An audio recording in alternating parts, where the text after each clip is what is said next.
እንዴት አላችሁልን? የአዲስ አትሌቲክስ የዩቲዩብ ቻናል ቤተሰቦቻችን የተለያዩ የአትሌቲክስ መረጃዎችን የምናጋራበት ከዚህ በተጨማሪ ደግሞ ኢትዮጵያን ከፍ ከፍ ያደረጉ ጀግኖች አትሌቶቻችንን ታሪካቸውን ወደ እናንተ የምናደርስበት ቻናላችንን እንድትቀላቀሉ በአክብሮት ጋብዛችኋለሁ። ለዛሬም አንድ ፕሮግራምን ወደ እናንተም ይዘን ቀርበናል። በተለይ ሰሞኑን የጃፓን ቶኪዮ የዓለም አትሌቲክስ ሻምፒዮና ሲደረግ እንደነበረና ኢትዮጵያም የጠበቀችው ውጤት እኛም ደግሞ የጠበቅናቸው ሜዳሊያዎች ያልተገኙበት ውድድር እንደሆነም እናውቃለንና ከዚህ ውድድር ጎን ለጎን ግን የተደረጉ የማራቶን ውድድሮች አሉ። በተለይ ደግሞ የጃፓን ቶኪዮ የዓለም አትሌቲክስ ሻምፒዮና እየሸፈናቸው ትልልቅ የሚባሉ ዓለም ላይም በጣም በጉጉት የሚጠበቁ የማራቶን ውድድሮችም ተደርገዋል። ከነዚህ መካከል የበርሊን ማራቶን አንደኛው እንደሆነ ይነገራል። በርሊን ማራቶን ለወትሮ ቢሆን በጣም በርካቶች በጉጉት የሚጠብቁት በጣም ብዙ ደግሞ ሪከርዶች ጭምር በማራቶን የሚሰበሩበት ውድድር እንደሆነ በርካቶች ያምናሉ። ነገር ግን የዘንድሮ የበርሊን ማራቶን በተለይ የጃፓን ቶኪዮ ዓለም አትሌቲክስ ሻምፒዮና እየተደረገ በነበረበት ሰዓት መደረጉ ከዚህ በፊት እንደነበረው ድምቀቱ ዝቅ እንዲል አድርጎታልና የበርሊን ማራቶንን እንግዲህ በርካቶቻችን ትኩረት አልሰጠነውም። አንዳንድ ጉዳዮችን ከበርሊን ማራቶን ጋር እናንሳ። የዓለም ሻምፒዮናው የጋረደው የበርሊን ማራቶን ሆኗል። የዘንድሮ የ2025ቱ የጀርመኑ የበርሊን የማራቶን ውድድር ለወትሮ ቢሆን የአትሌቲክሱ ዓለም በጣም በትልቁ ትኩረት የሚሰጠው ሁሉም ከትልልቅ የማራቶን ውድድሮች አንደኛው በሆነው የበርሊን ማራቶን ላይ ያርፉ እንደነበር ይነገራል። ትኩረቶች ሙሉ ዘንድሮ ግን የበርሊን ማራቶን የቶኪዮ 2025 የዓለም ሻምፒዮና መቋጫ ዕለት ላይ በመገጣጠሙ ምክንያት የወትሮ ትኩረትን አግኝቷል ለማለት በፍጹም አያስደፍርም። ሆኖም ግን በርካታ የዓለም ሪከርዶች የሚሻሻሉበት የበርሊን ማራቶን ሲካሄድ በሁለቱም ጾታዎች እንግዲህ የተደረጉ ፉክክሮችንና ሰዓቶቻቸውንም ጭምር እንመለከታለን። ምክንያቱም ከዚህ በፊትም በጀርመን በሚደረገው የበርሊን ማራቶን ላይ በጣም ብዙ ሪከርዶች ሲሰበሩ እንደነበር ስለምናስታውስ ነው።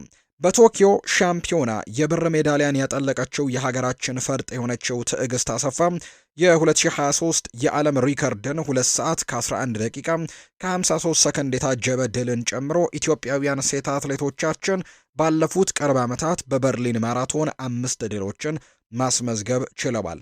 በዘንድሮ ውድድርም ጠንካራ ኢትዮጵያውያን የርቀቱ ተሳታፊዎች እንደነበሩም ይታመናል። ለወርቅ ሜዳሊያውና ለአሸናፊነቱም ትልቅ ግምት ተሰጥቷቸው ነበር። ማራቶንን ከ2 ሰዓት ከ19 በታች ማጠናቀቅ የቻሉ በተለይ 6 አትሌቶች የተፋለሙበት የሴቶቹ ፉክክር በጣም የሚጠበቅ ነበር። ከነዚህ መካከል ኬንያዊቷ ሮዝመሪ ዋንጂሩ 2 ሰዓት ከ16 ከ14 በሆነ የራሷ ፈጣን ሰዓት ያላት ናት። በውድድሩም ቀዳሚ ፈጣን ሰዓት የነበራት ያደርጋታል። እንዲህ 2021 ላይ ደግሞ በለንደን ማራቶን ሁለተኛ ሆና ስታጠናቅቅ የራሷ ፈጣን ሰዓትም 2 ሰዓት ከ17 ከ58 የጨበጠችው ደጊቱ አዝመራውም በዚህ ውድድር ላይ ከሚጠበቁት ሌላኛዋ ነበረች። ከኬንያዊቷ ቀጥላ ደግሞ ሁለተኛውን ፈጣን ሰዓት ይዛም የተፎካከረችው እቺው የኛው አትሌት ደጊቱ አዝመራው ነበረች። የ26 ዓመቷ ኢትዮጵያዊት የ42 ኪሎ ሜትር ፉክክሩን 4 ጊዜም ከ2 ሰዓት ከ20 በታች ማጠናቀቅ የቻለች ሲሆን በ2019 ላይ ደግሞ በኔዘርላንድ አምስተርዳም፣ በ2024 ላይ በስፔን ባርሴሎና ባለፉት እንግዲህ ውድድሮች ላይም በጣም ጥሩ የሚባል ደግሞ ውድድሮችን ማራቶኖችንም ጭምር ማሸነፍ መቻሏ የሚታወቅ ጉዳይ ነው። የኦሎምፒክ ማራቶን አሸናፊው አትሌት ታምራት ቶላ ባለቤት የሆነችው ደራ ዲዳም በዚህ ውድድር ላይ ከሚጠበቁ አትሌቶች መካከል አንደኛዋ ነበረች። ባለፈው ጥር በዱባይ ማራቶን ሁለተኛ ደረጃን ይዛ ስታጠናቅቅ ያስመዘገበችው 2 ሰዓት ከ18 ከ32 ደግሞ በበርሊን ማራቶን ሶስተኛዋ ፈጣን አትሌት ተወዳዳሪ ያደርጋታል።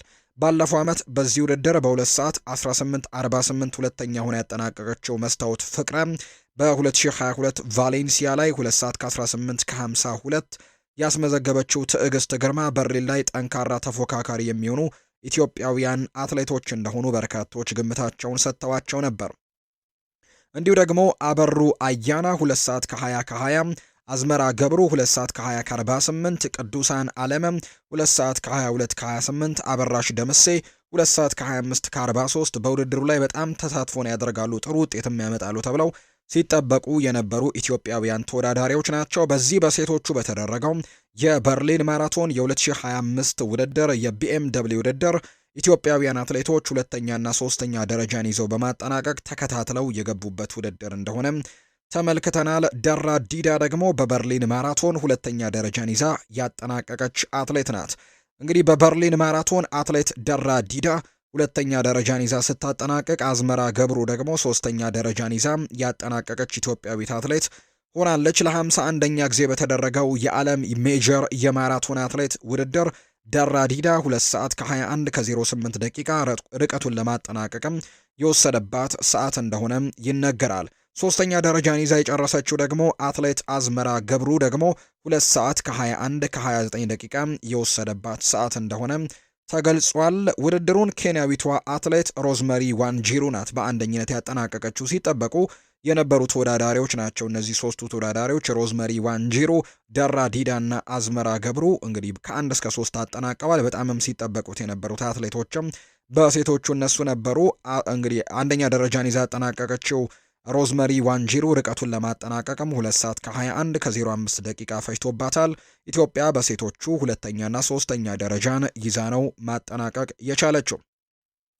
በወንዶቹም ተለቅ ያለ ፉክክር ይደረጋል ተብሎ ሲጠበቅ ነበር። በወንዶቹ መካከል በተካሄደው ፉክክርም በተለይ ያለፈው ዓመት ውድድሩን 2 ሰዓት ከ03 ከ17 በሆነ የራሱ ምርጥ ሰዓት ያሸነፈው ሚልኬሳ መንገሻ ለሁለተኛ ድል ይፎካከራል ተብሎ ሲጠበቅ ነበር። በ2024 ቫሌንሲያ ላይ በ2 ሰዓት 02:05 ያስመዘገበው ኬንያዊው ሰባስቲያን ሳዊም በውድድሩ ላይ ቀዳሚው ፈጣን ሰዓትን የያዘ አትሌት እንደነበር ነበር ቀደም ብሎም የተገለጸው። ታንዛኒያዊው ጋብርኤል ጋይ በ2 ሰዓት 03:00 ደግሞ ሁለተኛው ፈጣን ሰዓትን ይዞ በዚህኛው የበርሊን ማራቶን ላይ ሜዳ ላይ የተሰለፈው ሌላኛው ተወዳዳሪ ነው። እንዲሁም ሚልኬሳ ቀጥሎም ደግሞ የተቀመጠ አትሌት አድርጎታል። አምና በውድድሩ ሶስተኛ ደረጃን ይዞ ያጠናቀቀው ሃይማኖት አለው በ2 ሰዓት ከ03 ከ31 ደግሞ ለአሸናፊነት ከሚጠበቁ አትሌቶች መካከል አንደኛው ነበር።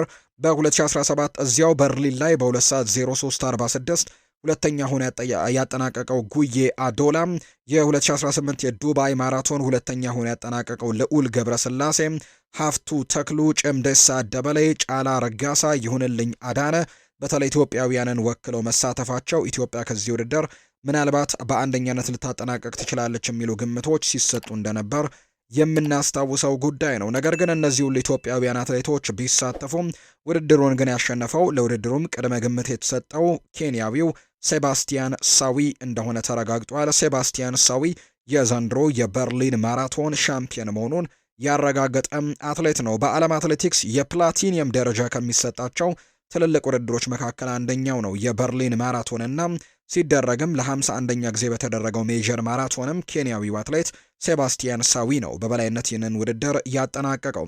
የ2025 የለንደን ማራቶን አሸናፊው ሳዊ 2 ሰዓት ከ02 ከ15 ደቂቃ እንግዲህ ርቀቱን ለማጠናቀቅ የወሰደበት ሰዓትም ሆኖ ተመዝግቧል። አትሌት ጭምደሳ ደበሌ ሶስተኛ ደረጃን ይዞ በኢትዮጵያ በኩል አጠናቋል። ጃፓናዊ አትሌት ነው ሁለተኛ ደረጃን ይዞ ያጠናቀቀው፣ በርካቶችም አልገመቱትም።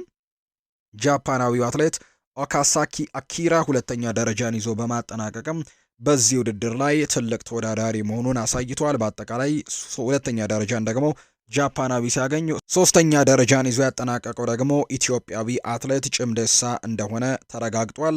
በአጠቃላይ በዓለም አትሌቲክስ ሻምፒዮና የተሸፈነው የጀርመን በርሊን ማራቶን ውድድር በዚህ መልኩ ነው የተጠናቀቀው። ኢትዮጵያ በሴቶቹ ሁለተኛና ሶስተኛ ደረጃን ይዘው ተከታትለው መግባት ሲችሉ፣ በወንዶቹ በኩል ደግሞ ሶስተኛ ደረጃን ይዘን አጠናቀናል። በቀጣይም በሌሎች የማራቶን ውድድሮች ላይ ኢትዮጵያውያን አትሌቶች የሚካፈሉባቸውን ውድድሮች ወደ እናንተ እየተከታተልን የምናደርስ ነው የሚሆነው። እንግዲህ ለመጨረሻ ጊዜ ወደ እናንተ መረጃ ለማድረስ ያክል ዛሬ የጃፓን ቶኪዮ ውጤታችንን በተመለከተ መግለጫዎች ይሰጣሉ ተብሎ እንደሚጠበቅ ነው መረጃዎች እያሳዩ የሚገኙት። ይፋዊ ጋዜጣዊ መግለጫ ይሰጣል ተብሎ ይታሰባል። የኢትዮጵያ አትሌቲክስ ፌዴሬሽን በጃፓን ቶኪዮ የተካሄደውን 20ኛውን የዓለም አትሌቲክስ ሻምፒዮና በተመለከተ ነገ መግለጫ እንደሚሰጥ ነው ይፋ የተደረገው። ለ9 ቀናት በተካሄደው ውድድርም ኢትዮጵያ በ2 ብርና በ2 ነሐስ ከዓለም 22ኛ ደረጃን ይዛ ማጠናቀቋ ይታወሳል። የቶኪዮ መድረክ ኢትዮጵያ ከ34 ዓመታት በኋላ ካለ ወርቅ ሜዳሊያ የተመለሰችበት እንደሆነ ይታወቃልና በነገው ላይ እንግዲህ የሚሰጠው መግለጫም በትልቅ ጉጉት ይጠበቃል ተብሎ ይታሰባል። እኛም ተከታትለን ወደ እናንተ ማድረሳችንን የምንቀጥል ነው የሚሆነው። ውድ ቤተሰቦቻችን አዲስ አትሌቲክስ የዩቲዩብ ቻናላችንን ሰብስክራይብ እያደረጋችሁ ከኛ ጋር ስለነበራችሁ ከልብ አድርጌ ያመሰግናለሁ። ቪዲዮአችንን ላይክ ቻናላችንንም ሰብስክራይብ እንድታደርጉት ነው በአክብሮት የምንጋብዘው። በቀጣይ ውድድሮችም ሌሎች የተለያዩ ውድድሮችን እየተመለከትን ወደ እናንተ እናደርሳለን። ቆይታችሁ ከኛ ጋር ስለነበር ከልብ አድርገን እናመሰግናለን። መልካም ጊዜ እንዲሆንላችሁ ነው በአክብሮት የምመኘው።